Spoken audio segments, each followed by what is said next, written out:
दिलों में प्यार की खुशबू तो होठों पर दुआ रखना, इमाम वक्त से एक रिश्ता इश्क वफा रखना, इमाम वक्त से एक रिश्ता इश्क वफा रखना।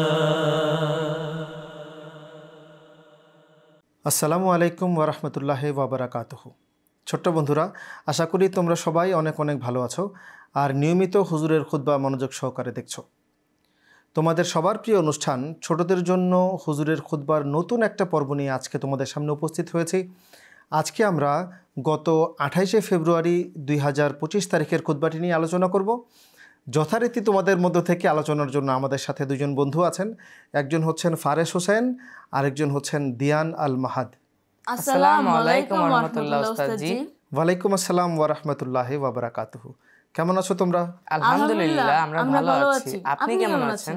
আল্লাহ তাআলার অশেষ কৃপায় আমিও অনেক অনেক ভালো আছি। তোমরা কি গত শুক্রবারে হুজুরের খুতবা মনোযোগ সহকারে শুনেছো? জি উস্তাদজি। আচ্ছা, আর নোটও নিয়েছো নিশ্চয়ই? জি উস্তাদজি।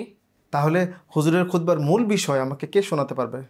হুজুর আয়াদাহুল্লাহু তাআলা বিনাসরিল আজিজ খাইবার অভিযানের পরবর্তী কয়েকটি ঘটনা তুলে ধরেছেন, যেগুলোতে মহানবী সাল্লাল্লাহু আলাইহি ওয়াসাল্লামের চারিত্রিক ও নৈতিক উৎকর্ষ ফুটে উঠেছে। এবং খুতবা শেষের দিকে হুজুর আয়াদুল্লাহু তাআলা বিনাসরিল আজিজ রমজান মাসের সফলতার জন্য বেশি বেশি করে দোয়া করতে বলেন। এছাড়াও একজন প্রয়াত আহমদের জন্য স্মৃতিচারণ করেন। চমৎকার বলেছো, তোমরা খুব ভালো নোট নিয়েছো। আমরা এই খুতবা নিয়ে অনেক আলোচনা করব আর নতুন নতুন অনেক বিষয় জানার চেষ্টা করব, ঠিক আছে? কিন্তু তার আগে চলো আমরা হুজুরের খুতবা থেকে একটা বিশেষ অংশ দেখে আসি।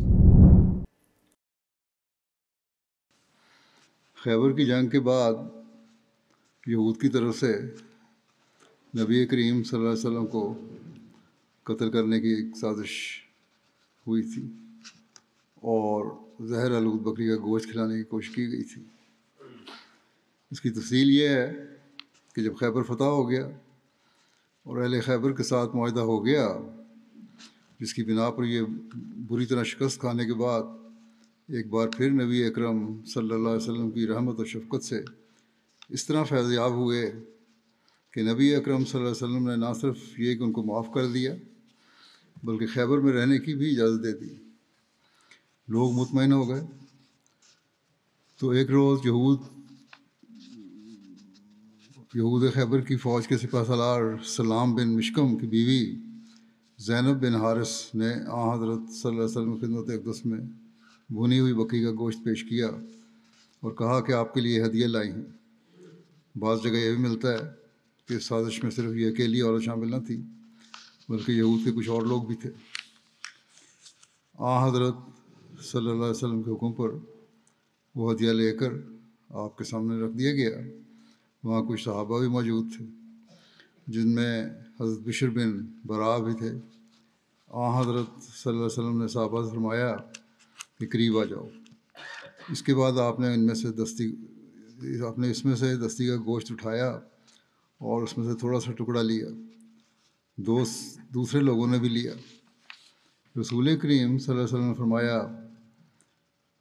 अपने हाथ रोक लो, क्योंकि ये दस्ती का गोश्त बता रहा है कि जहर आलूद है।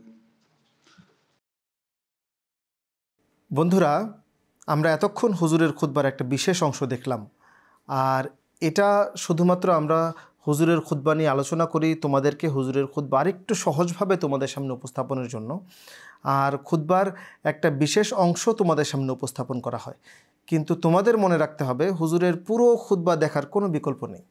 আমাদের আবশ্যিকভাবে পুরো হুজুরের খুতবাটা মনোযোগ সহকারে দেখতে হবে এবং তারপর সবচেয়ে ভালো লাগা অংশটুকু ভিডিও বার্তা হিসেবে আমাদের কাছে পাঠাতে হবে।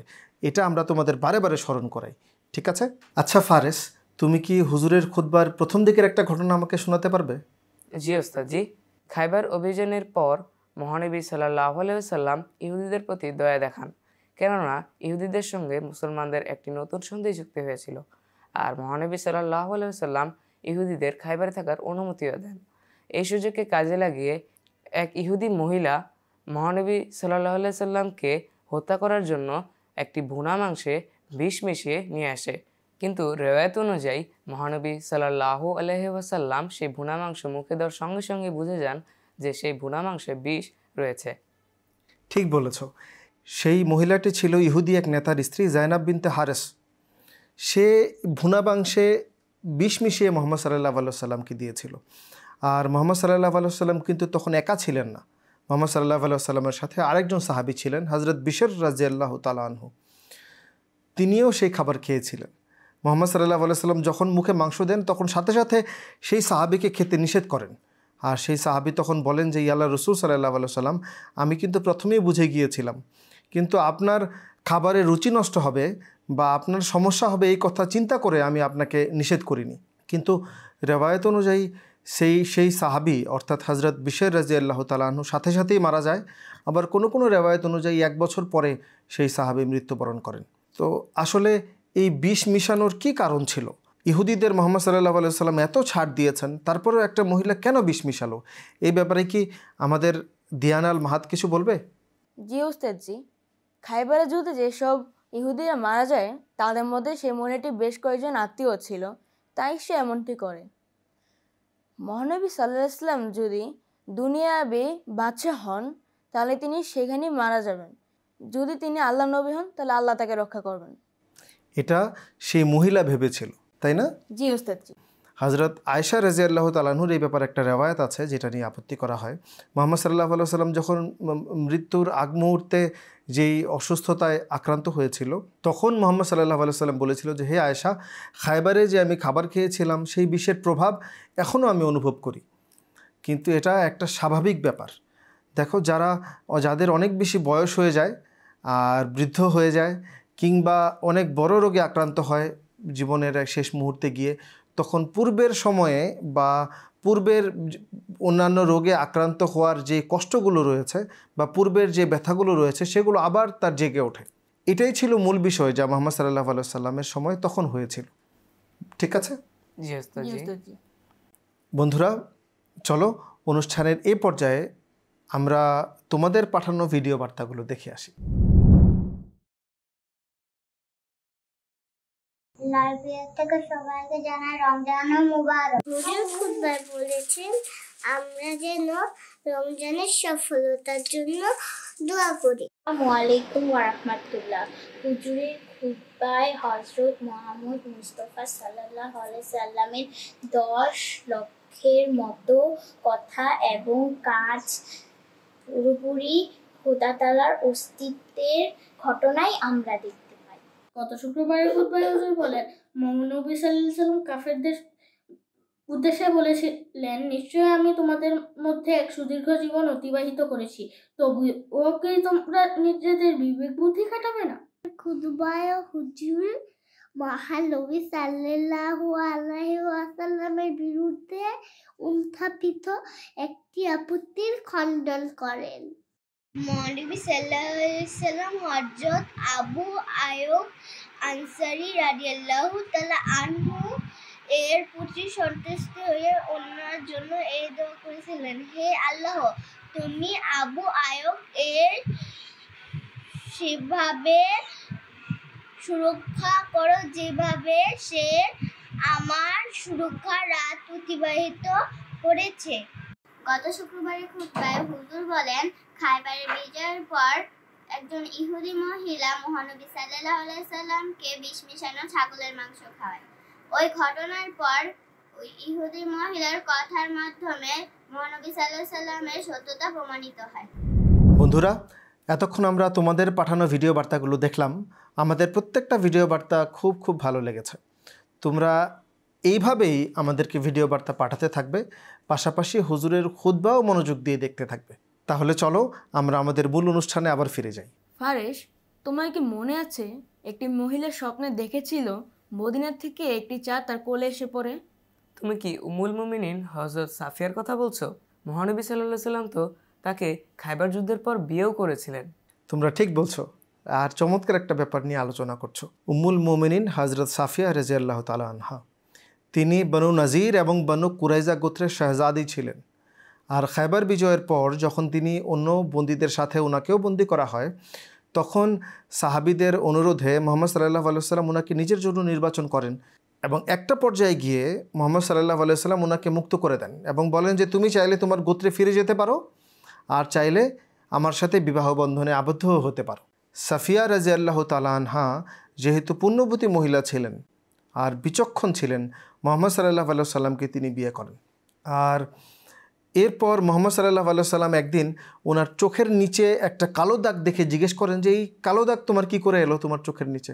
তো তখন সাফিয়া রাদিয়াল্লাহু তাআলা আনহা বলেন যে আমি স্বপ্নে দেখেছিলাম যে মদিনা থেকে একটা চাঁদ আমার কোলে এসে পড়ছে। যখন আমি আমার স্বামী কেনানাকে এই কথা বলি তখন সে আমাকে চপেট আঘাত করে, আমার মুখে আঘাত করে, আর তারপর বলে তুমি কি এই মদিনার বাদশাহ অর্থাৎ হজরত মোহাম্মদ মুস্তাফা সাল্লাল্লাহু আলাইহি ওয়াসাল্লাম কি বিয়ের স্বপ্ন দেখছো? আর আল্লাহ তাআলা দেখো এই মহিলার সেই স্বপ্নকে অক্ষরে অক্ষরে পূর্ণতা লাভ করিয়েছেন। তিনি উম্মুল মুমিনিন হিসেবে হজরত মোহাম্মদ সাল্লাল্লাহু আলাইহি ওয়াসাল্লামের সহধর্মিণী হওয়ার সৌভাগ্য লাভ করেন, তাই না? আর হজরত সাফিয়া রাদিয়াল্লাহু তাআলা আনহা 50 হিজরি সনে আমির মুয়াবিয়ার যুগে ইন্তেকাল করেন আর জান্নাতুল বাকিতে ওনাকে সমাহিত করা হয়। ঠিক আছে? জি ওস্তাদজি। ওস্তাদজি, রমজান মাস তো চলে এসেছে। ঠিক বলেছ।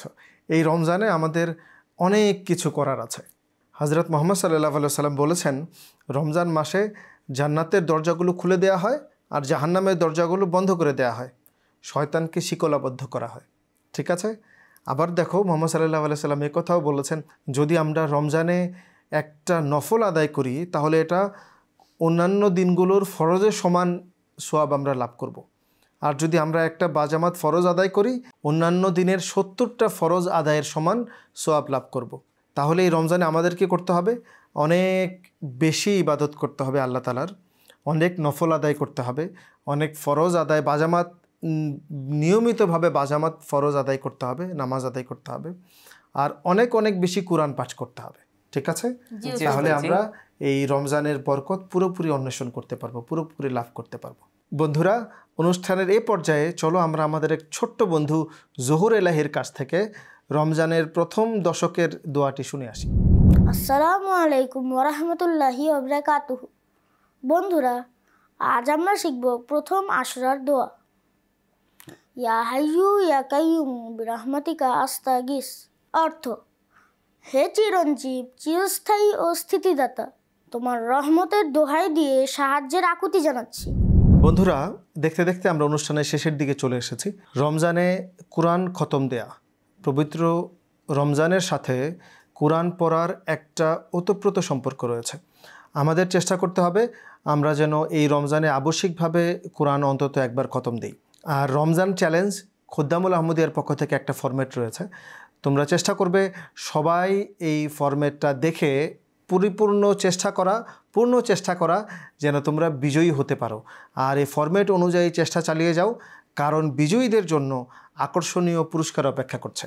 আমাদের যারা প্যানেলিস্ট রয়েছে তাদের জন্য কুইজের পালা এখন। তোমরা বলো তো যে হজরত মোহাম্মদ সাল্লাল্লাহু আলাইহি ওয়াসাল্লামকে যে বিষ মিশানো খাবার দেওয়া হয়েছিল ওনার সাথে আরেকজন সাহাবী ছিলেন, যেই সাহাবী বিষ মিশানো খাবার খেয়ে মারা গিয়েছিলেন। বলতে হবে সেই সাহাবীর নাম কি। তুমি বলবে? জি ওস্তাদজি। ঠিক আছে, বলো। বিশর রাদিয়াল্লাহু তাআলা আনহু। তুমি ঠিক বলেছ, হজরত বিশর বিন বারা রাদিয়াল্লাহু তাআলা আনহু। বন্ধুরা, আমরা অনুষ্ঠানের একেবারেই শেষ পর্যায়ে চলে এসেছি। আর তোমাদের আবারও অনুরোধ করছি যে হুজুরের খুতবা মনোযোগ সহকারে দেখে সবচেয়ে ভালো লাগা অংশটুকু ভিডিও বার্তা হিসেবে আমাদের কাছে পাঠাবে। আমাদের কাছে ভিডিও পাঠানোর ঠিকানা fs4kids@mtabangla.tv। চাইলে হোয়াটসঅ্যাপেও আমাদের কাছে ভিডিও বার্তা পাঠাতে পারো 01799900026 এই নাম্বারে। তোমরা যারা এতক্ষণ আমাদের সঙ্গে ছিলে সবাইকে অসংখ্য ধন্যবাদ। আর যারা এই অনুষ্ঠানে যেই দুইজন আমাদের সাথে ছিল, আমাদের সাথে সঙ্গ দিয়েছে আলোচক, তাদেরকেও অনেক অনেক ধন্যবাদ জানিয়ে আজকের মতো এখানেই বিদায় নিচ্ছি। अस्सलामु अलैकुम व रहमतुल्लाहि व बरकातुहू। दिलों में प्यार की खुशबू तो होठों पर दुआ रखना। इमाम वक्त से एक रिश्ता इश्क वफा रखना, इमाम वक्त से एक रिश्ता इश्क वफा रखना।